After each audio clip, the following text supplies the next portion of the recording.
Hai Mom, welcome back to Doksin Daily Channel, dan hari ini kita akan ngomongin tentang kejang demam pada anak. Yuk kita cek yang berikut ini.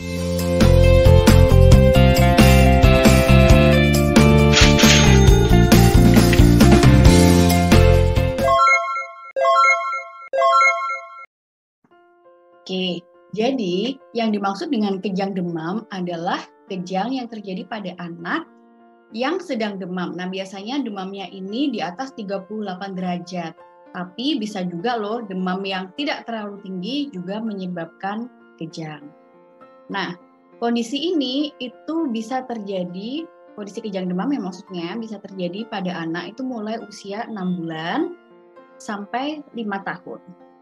Nah, kejang demam itu nggak terjadi pada semua anak gitu, cuma beberapa anak aja.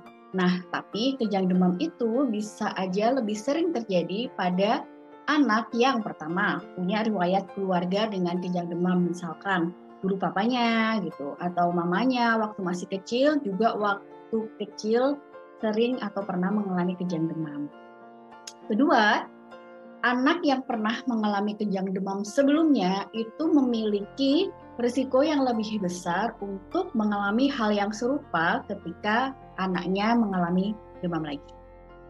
Nah, juga risiko itu meningkat atau lebih tinggi apabila anak mengalami kejang pertama saat usia kurang dari 15 bulan. Jadi semakin muda dia pertama kali mengalami kejang demam, maka ada kemungkinan bisa berulang kembali. Nah, ini nih sering ditanyain, kalau misalkan anakku waktu kecil itu mengalami kejang demam, apakah nanti kalau sudah besar akan jadi epilepsi?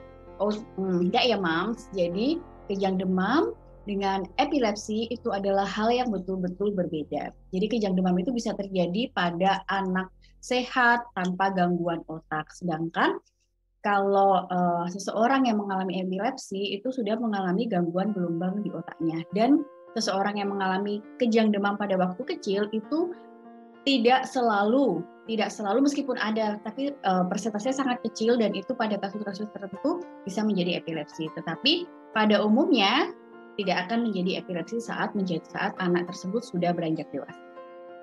Nah, penyebab kejang demam apa nih? Nah, penyebabnya sebenarnya itu belum terlalu jelas, belum diketahui. Tapi para ahli menyimpulkan bahwa infeksi virus, terutama infeksi yang disebabkan oleh virus ya, bukan bakteri, itu merupakan pemicu terjadinya kejang demam. Jadi biasanya kan infeksi virus itu lebih tinggi suhunya ketika demam dibandingkan infeksi bakteri, dan ini merupakan salah satu trigger dari kejang demam. Nah, apa sih yang harus dilakukan saat anak mengalami kejang demam? Nah, ini Mam bisa perhatikan ya, dan bisa diingat-ingat karena kita nggak tahu nih kapan anak-anak kita itu bisa mengalami kejang demam. Jadi pertama, kalau anak kejang itu posisikan di lantai atau tempat datar yang aman gitu.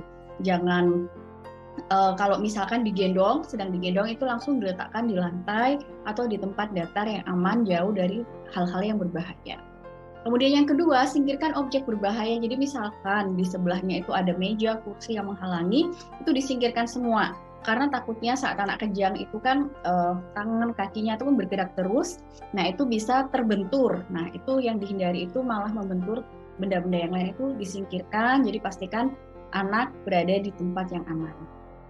Ketiga, sebisa mungkin posisikan anak miring untuk mencegah tersedak. Nah, karena kalau sedang kejang itu kan ketika sebelumnya dia sudah minum susu atau makan, itu bisa aja keluar gitu, bisa aja dimuntahkan kembali tanpa disadari. Nah, ini posisikan miring supaya segala makanan atau minuman yang keluar saat kejang itu tidak tertelan kembali atau tidak masuk ke saluran pernapasan. Nah, yang keempat, longgarkan pakaian di sekitar leher dan kepala gitu. Jadi misalkan anak itu pakai pakaian sampai leher, kancing tinggi, itu dilonggarkan. Terus kalau bisa ada pakai topi apa itu disingkirkan semuanya. Yang kelima, ini penting banget Mam, karena nanti dokter akan bertanya. Ini catat lama waktu kejang, jadi sebisa mungkin dicatat, entah itu 1 menit, 2 menit, 3 menit, 5 menit, 10 menit, atau bahkan kurang dari semenit itu kalau bisa tercatat, karena ini merupakan salah satu data yang penting banget untuk mom sampaikan ke dokter nantinya. Nah, yang keenam ini harus diperhatikan. Apakah anak-anak ada tanda sesak, kesulitan bernafas, kemudian saat kejang itu muka kebiruan, terus setelah kejang itu apakah dia sadar atau enggak. Terus coba juga lihat kejangnya gitu, apakah kejangnya semua, tangan kakinya gerak semua atau cuma satu tangan, satu kaki. Nah, itu hal-hal yang harus diperhatikan dan ini tuh penting banget untuk dicatat, karena ketika nanti setelah kejang dan anak dibawa ke dokter, ini merupakan salah satu hal yang harus dievaluasi untuk menentukan kejangnya ini tipe yang mana, kayak gitu. Nah, itu hal-hal yang bisa kita lakukan di rumah. Nah, ini segera telepon ambulans apabila yang pertama kejang lebih dari 5 menit. Jadi meskipun kejang itu bisa berlangsung, pada umumnya kejang demam itu berlangsung sebentar saja, kurang dari 15 menit pada umumnya, tetapi kalau kejang terus sampai lebih dari 5 menit itu merupakan salah satu tanda bahaya, dan itu anak harus segera disiapkan untuk pergi ke rumah sakit.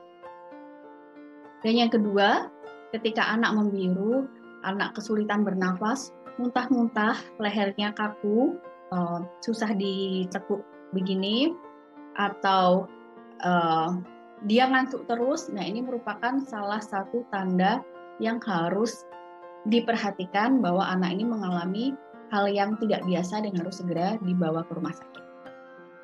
Nah, ini nih, ada beberapa hal yang nggak boleh mom lakukan saat anak kejang. Jadi meskipun dulu orang tua kita melakukan ini, mungkin pada waktu dulunya kita pernah kejang, tapi ini merupakan hal yang nggak boleh mom ulangi lagi untuk anaknya mom, karena ini merupakan hal yang berbahaya.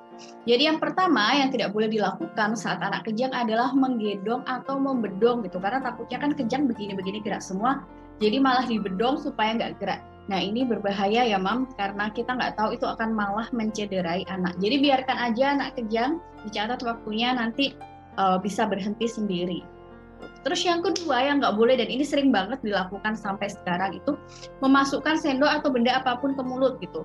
Karena biasanya orang tua tuh khawatir ketika kejang itu anak itu menggigit lidah. Jadi dimasukkan tuh sendok atau apapun dimasukkan ke mulutnya supaya nggak kegigit. Nah, sebenarnya ini merupakan suatu hal yang sangat berbahaya ya, Mam. Kenapa? Karena ditakutkan kalau kita memasukkan objek-objek itu ke mulut ketika anak sedang kejang, itu justru berpotensi untuk melukai gigi, membuat gigi patah. Nah, kalau gigi patah terus malah nggak sengaja tertelan, ya kalau tertelan itu aman, tapi kalau masuk ke saluran pernapasan, itu akan menimbulkan masalah lain yang justru sangat berbahaya untuk anak karena menyumbat saluran nafasnya. Jadi ini nggak boleh dilakukan. Nah, terus misalkan ditanya, Duduk nanti gimana nih kalau anak saya lidahnya kegigit, kalau sampai lidahnya putus? Oh, enggak Mam ya, itu enggak mungkin kayak gitu sampai lidahnya putus gitu. Jadi udah biarin aja enggak apa-apa, nggak usah masukkan apapun ke mulutnya. Nah, berikutnya ini juga tidak boleh dilakukan, yaitu memberi obat penurun panas atau minuman apapun gitu. Karena kan kejang demam kan demam tinggi, kemudian kejang, nah takutnya nanti tambah tinggi lagi. Jadi waktu kejang cepet-cepet nih mau dikasih obat penurun panas atau dikasih minum gitu. Ini tidak boleh ya. Nggak boleh kita kasih apapun pada anak saat kejang ya. Ini saat kejang, beda dengan setelah kejang. Kalau setelah kejang setelah anak sadar nggak masalah. Tapi saat kejang jangan kasih minum, jangan kasih obat apapun di mulutnya. Itu karena ini bisa berpotensi membuat anak tersedak dan mengakibatkan sumbatan jalan nafas. Nah, ini juga nggak boleh. Ini bukan nggak boleh ya, ini nggak akan membantu gitu. Jadi jangan merendam anak di air dingin atau hangat dengan harapan menurunkan panas. Bukan, anak panasnya tinggi banget, terus coba aja mungkin supaya panasnya turun, supaya nggak kejang lagi, kemudian disiram air atau dimasukkan bak mandi. Itu nggak akan membantu, dan itu malah berbahaya kalau misalkan dimasukkan bak, takutnya nanti malah tenggelam dan sebagainya. Jadi nggak usah dilakukan gitu, karena ini juga tidak membantu menurunkan panasnya saat kejang. Nah, kemudian apa yang harus dilakukan oleh mom setelah kejang berhenti? Jadi setelah kejang berhenti itu segera bawa anak ke rumah sakit atau ke dokter. Nanti dokter yang akan mengevaluasi apakah kejang ini termasuk kejang yang sederhana atau termasuk kejang demam yang kompleks. Dan juga dokter akan mengevaluasi apakah anak perlu dilakukan pemeriksaan lebih lanjut. Seperti itu. Jadi, apa yang perlu disampaikan oleh mam ke dokter nanti? Hal-hal tadi yang terjadi ketika anak kejang, berapa lama, kemudian yang kejang sisi mana saja, itu adalah hal-hal yang mam harus ingat dan nanti itu harus disampaikan ke dokter saat mam membawa anaknya mam ke dokter dan atau ke rumah sakit. Oke, mam, sampai di sini Doksin bisa kasih penjelasan. Kalau mam mau ada pertanyaan, silahkan tanya di kolom komen. Nanti sebisa mungkin saya jawab. Terima kasih, semoga membantu dan semoga sehat selalu. Bye.